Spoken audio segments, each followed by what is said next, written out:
नमस्कार, मैं हूं ब्रजेश श्रीवास्तव और आप देख रहे हैं खबरों का थर्मामीटर। नहीं रहा 6 दशकों तक बॉलीवुड में बादशाहत कायम करने वाला ही मैन। वो चेहरे पर मासूमियत, दिल में सादगी और पर्दे पर एक तूफान।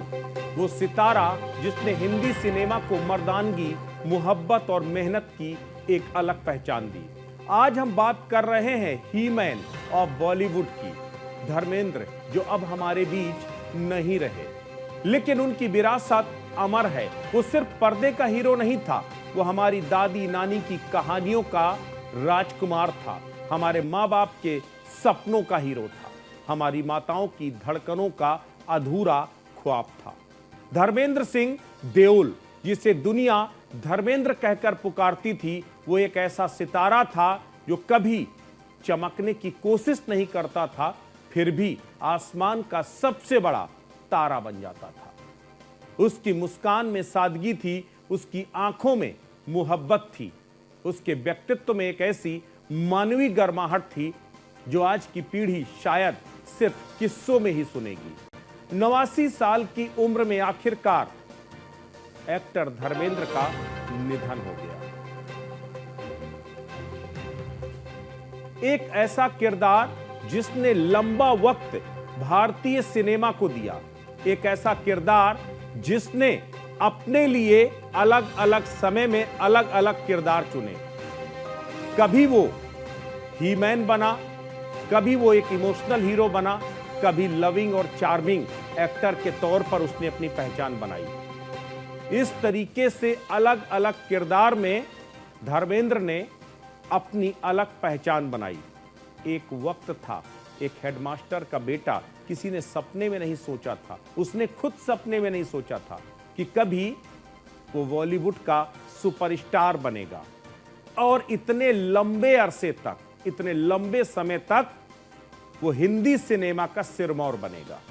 लेकिन कहते हैं अगर मन में आप कुछ भी ठान लो तो वो नामुमकिन नहीं हो सकता। धर्मेंद्र ने भी उसे मुमकिन साबित किया। एक वक्त था 10वीं कक्षा तक धर्मेंद्र को यह इल्म ही नहीं था कि फिल्में होती क्या हैं। उसे फिल्म देखने का शौक तो था, लेकिन फिल्म का कभी किरदार बन पाएगा उसने सोचा नहीं था। लेकिन फिर दिलीप कुमार की एक फिल्म आई।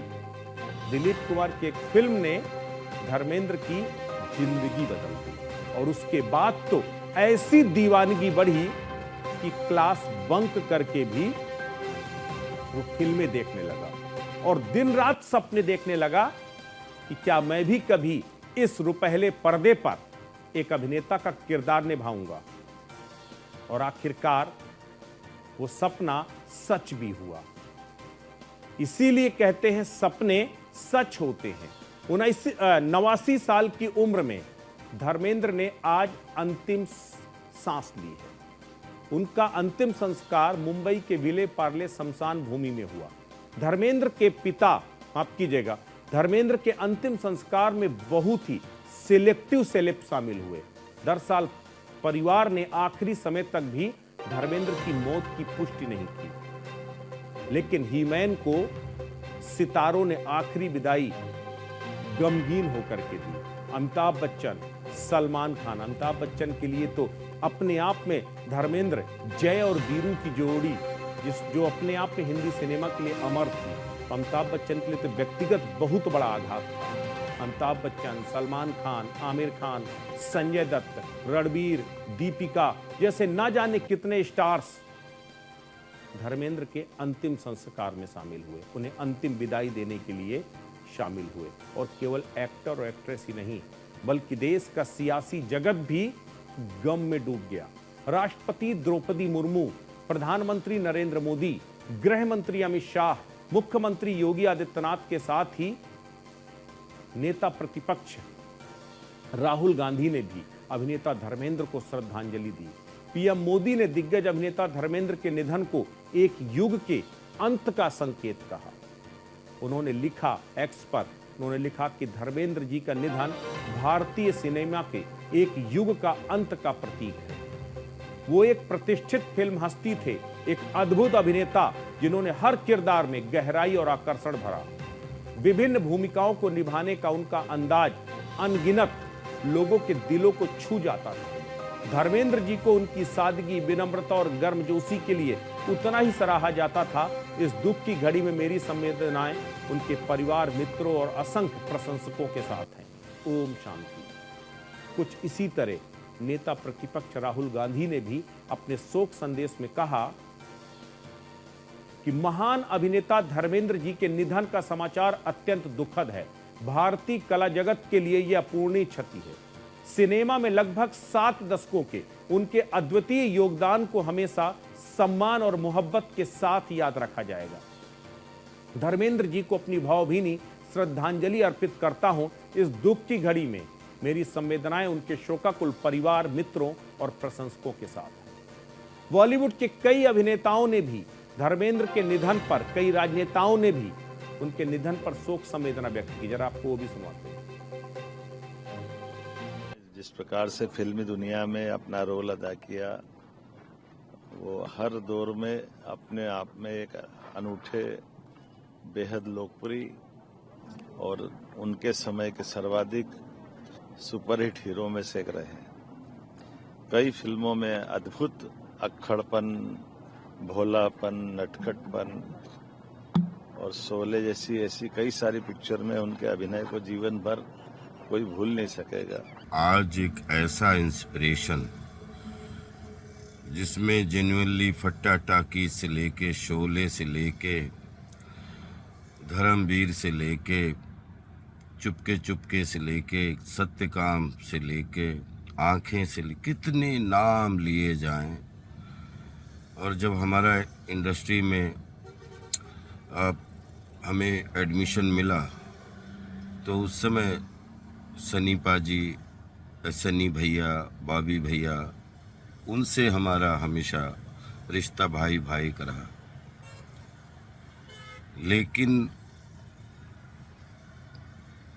आदरणीय धनम जी, आपसे मिला तो आपने पुत्र बोला और वो ऐसा दिमाग में छपा और फिर आपने गले लगाया। और मैं ये कह सकता हूँ कि बॉलीवुड में किसी ने भी मुझे पुत्र बोला तो वो आपके श्रीमुख से निकला था। और आप हमारे भारतीय सिनेमा के वो हीरे हैं कि जब तक ये भारतीय सिनेमा है, धर्म जी हमेशा गरम रहेंगे और अमर रहेंगे। धर्मेंद्र जी ने 8 दिसंबर 1935 पंजाब के फगवाड़ा में एक साधारण किसान परिवार में पैदा हुए धर्मेंद्र सिंह देओल। बचपन में उन्हें न तो फिल्मों की समझ थी, न बॉलीवुड का सपना। बस एक मासूम इच्छा थी अपनी मां को कुछ बड़ा बनकर दिखाना। लेकिन फिर अचानक दिलीप कुमार की एक फिल्म ने उनकी जिंदगी बदल दी। उसके बाद धर्मेंद्र स्कूल बंक करके फिल्में देखने लगे। हर फिल्म के बाद एक ही ख्याल दिल पर आता, काश मैं भी एक दिन पर्दे पर दिखूं। और हेडमास्टर का बेटा हीरो बन गया। 8 दिसंबर 1935 पंजाब के साहनेवाल में जन्म हुआ। पिता का नाम केवल किशन देओल, सरकारी स्कूल के हेडमास्टर थे पिता। धर्म केवल नाम रखा गया, केवल कृष्ण, और कक्षा 10वीं में हीरो बनने की उन्हें धुन लग गई। दिलीप कुमार की फिल्म शहीद देखकर हीरो बनने की मन में ठानी और आखिरकार उसके लिए पूरी तरह से दीवानगी छा गई और उसके लिए काम करने लगे। धर्मेंद्र की फिल्मी दुनिया में कदम रखने की कहानी बड़ी दिलचस्प है। 1954 में धर्मेंद्र ने मुंबई में हुए film fair talent Hunt competition में हिस्सा लिया। यह कॉन्टेस्ट जीतने वाले को हिंदी फिल्में मिलती थी। कॉन्टेस्ट के सभी कॉन्टेस्टेंट को देवानंद की फिल्म की शूटिंग के सेट पर ले जाया गया, जहां देवानंद ने दूर से धर्मेंद्र को देखा और पर्सनालिटी से इंप्रेस होकर उन्हें साथ लंच करने का ऑफर दिया। धर्मेंद्र टैलेंट हंट कंपटीशन जीत गए, लेकिन सबसे बड़ी दिलचस्प बात यह है कि जो फिल्म उन्हें मिली वो कभी बनी ही नहीं। गांव से मुंबई तक का संघर्ष पूर्ण सफर तय किया धर्मेंद्र ने। टैलेंट हंट में फोटो पहले भेजी, मुंबई से बुलावा आया, जेब में पैसे नहीं थे, इधर उधर से मांग करके पैसे लिए। उसके बाद दिल में बड़ा सपना लेकर के मुंबई चले गए। स्टूडियो के चक्कर काटे, छोटे स्क्रीन टेस्ट हुए, रिजेक्ट हो गए, लेकिन फिर एक ब्रेक मिल गया देवानंद की कृपा से। और उस ब्रेक के बाद फिल्म तो लॉन्च नहीं हुई, लेकिन फिर पीछे मुड़ के नहीं देखा।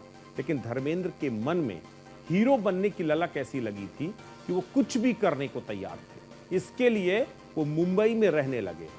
मुंबई में रहते हुए धर्मेंद्र ने ड्रिलिंग फॉर्म में नौकरी की, जहां उनकी तनख्वाह 200 रुपए महीना थी। महीने 200 रुपए मिलते थे केवल प्रोडक्शन हाउस के। उसके बाद काम करते ड्रिलिंग हाउस में, फिर प्रोडक्शन हाउस के चक्कर काटते। उसके बाद धर्मेंद्र को पहला ब्रेक मिला अर्जुन हिंगोरानी की फिल्म दिल भी तेरा हम भी तेरे। 1960 में वो फिल्म रिलीज हुई। सबसे बड़ी दिलचस्प बात यह है कि फिल्म के लिए धर्मेंद्र को सिर्फ 51 रुपए की फीस मिली। धर्मेंद्र पैसे बचाने के लिए शूटिंग के समय डायरेक्टर अर्जुन हिंगोरानी के गैराज में रहने लगे।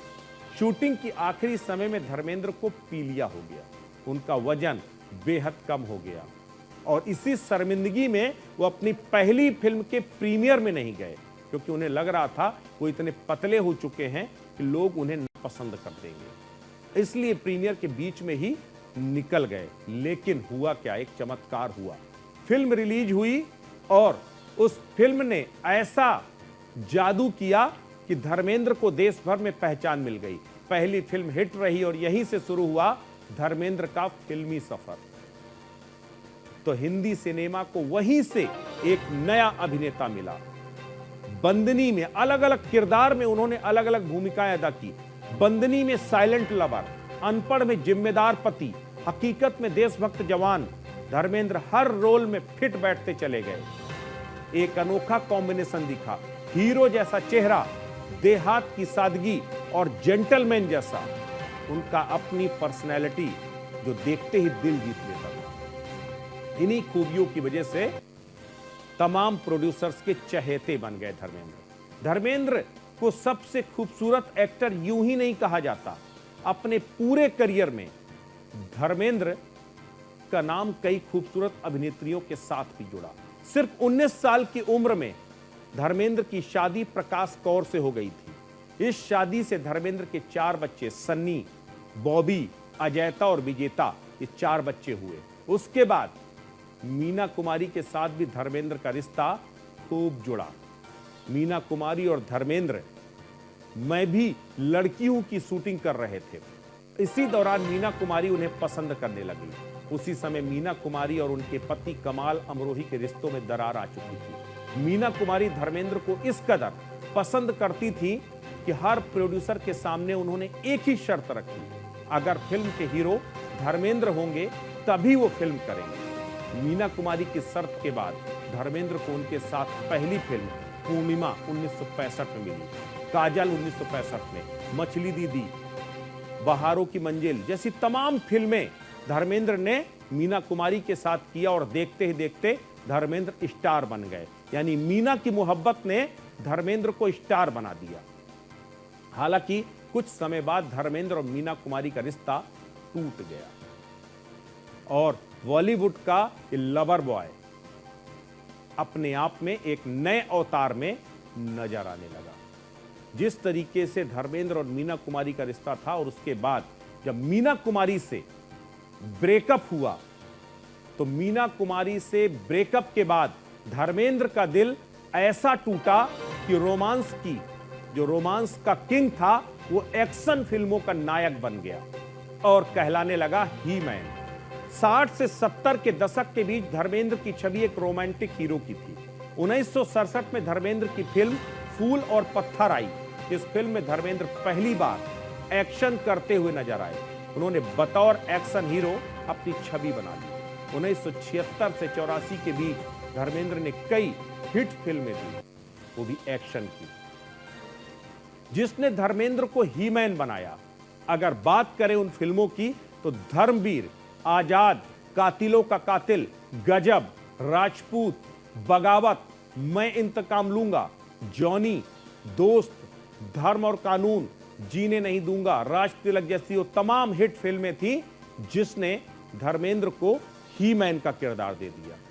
धर्मेंद्र की किस तरीके से एक्शन फिल्मों में वो छा गए कि वो तमाम फिल्में उसकी मानगी हैं। लेकिन एक वो फिल्म जिसने धर्मेंद्र को हमेशा हमेशा के लिए अमर कर दिया, वो फिल्म थी शोले। बसंती इन कुत्तों के सामने मत नाचना, ये डायलॉग आज भी लोगों के जहन में जिंदा है। वो किरदार वीरू के रूप में, वो किरदार आज भी लोगों के बीच में जिंदा है। शोले ने धर्मेंद्र को अमर बना दिया।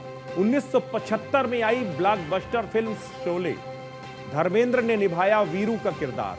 जबरदस्त कॉमिक टाइमिंग, एक्शन में दम और रोमांस में नशा, एक अलग तरीके की फिल्म थी जिसने धर्मेंद्र को उस फिल्म के बाद पूरी तरीके से बदल दिया। शोले सिर्फ एक फिल्म नहीं थी, यह धर्मेंद्र की अमर विरासत है। यहीं से धर्मेंद्र को एक और खूबसूरत जीवन साथी भी मिला, हेमा मालिनी के रूप में।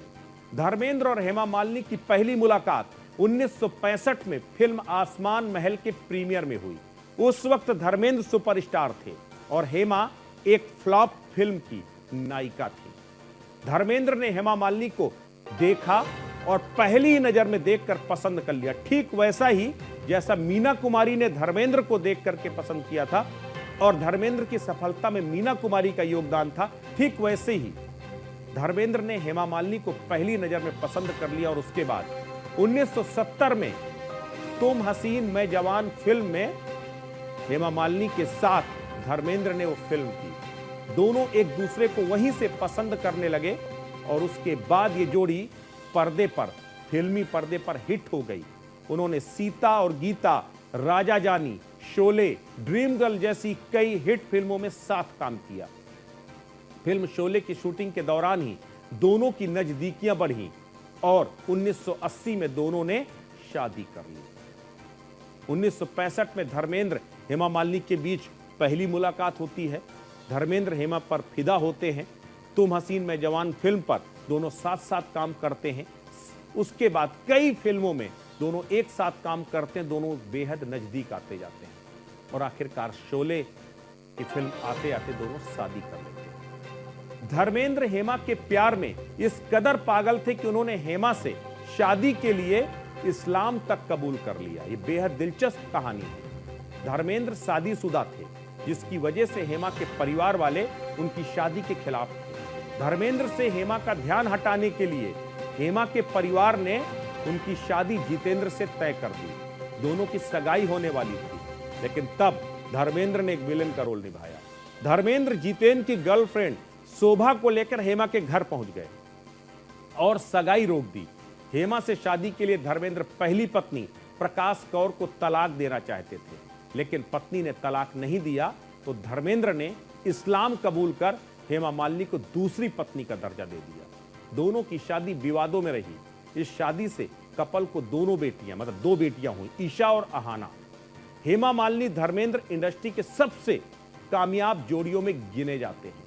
बतौर हीरो तो धर्मेंद्र ने फिल्म इंडस्ट्री में लाजवाब काम किया, लेकिन धर्मेंद्र के प्रोडक्शन हाउस ने भी कई कामयाब फिल्में दी और कई कामयाब नायकों को भी जन्म दिया। धर्मेंद्र ने 1983 में अपना एक प्रोडक्शन हाउस शुरू किया, अपनी बेटी विजेता के नाम पर विजेता प्रोडक्शन हाउस। और उस प्रोडक्शन हाउस ने न सिर्फ कई कामयाब फिल्में दी, बल्कि धर्मेंद्र के परिवार को अभिनय जगत में सेट भी किया। विजेता प्रोडक्शन हाउस की शुरुआत हुई सन्नी देओल को ब्रेक दे करके। बेटी के नाम पर विजेता प्रोडक्शन हाउस बनाया गया। 1983 में बेताब से धर्मेंद्र ने अपने बड़े बेटे सन्नी देओल को लॉन्च किया और उस वक्त 1983 में जब सन्नी देओल लॉन्च हुए, उस वक्त वो साल की दूसरी सबसे ज्यादा कमाई करने वाली फिल्म बनी, यानी पहली फिल्म से सन्नी देओल स्टार बन गए। 1995 में बरसात से उन्होंने अपने छोटे बेटे बॉबी देओल को लॉन्च किया अपने विजेता प्रोडक्शन हाउस से ही। 2005 में सोचा न था फिल्म से अपने भतीजे अभय देओल को लॉन्च किया और 2019 में पल पल दिल के पास से अपने पोते करण देओल को लॉन्च किया। यानी कि धर्मेंद्र तो सुपरस्टार थे ही, लेकिन उन्होंने कई सुपरस्टार अपने प्रोडक्शन हाउस से भी बनाए।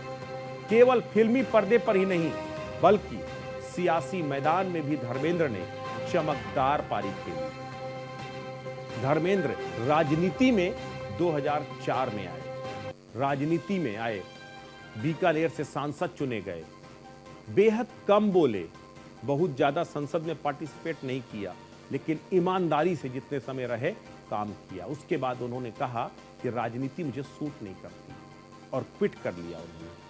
उनकी ईमानदारी, उनकी साफ गोई को लोग आज भी याद रखते हैं। तो धर्मेंद्र चाहे सियासत में हो, फिल्मों में हो, उन्होंने एक साफ गोई के साथ, एक शुचिता के साथ अपनी जिंदगी जी।